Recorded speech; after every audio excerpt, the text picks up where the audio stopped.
Hello everyone. Welcome back to my YouTube channel. Today, we're diving into something essential but often overlooked feature of Excel, that is, adding a new sheet. Whether you're organizing your data, creating reports, knowing how to add and manage sheets is essential. So, let's get started. Here, I have a workbook already open, and you'll notice at the bottom, we have a few sheets. To add a new sheet, you have a couple of options. The quickest way is to simply click on the plus icon at the bottom. This instantly adds a new sheet to your workbook. Easy, right? You can also use a keyboard shortcut for even faster results. On your keyboard, press Shift plus F11. This combination will add a new sheet to your workbook instantly. Handy, right? Now that we've added a new sheet, let's talk about managing them.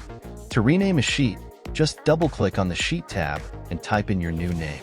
Press Enter, and you're done. To delete a sheet, right-click on the Sheet tab and select Delete. Be careful with this one, as you can't undo a sheet deletion. See how simple that was? Adding and managing sheets in Excel is a breeze once you know how. If you found this video helpful, make sure to give us a thumbs up and subscribe to our channel for more Excel tips and tricks. Thanks for watching, and happy Excelling!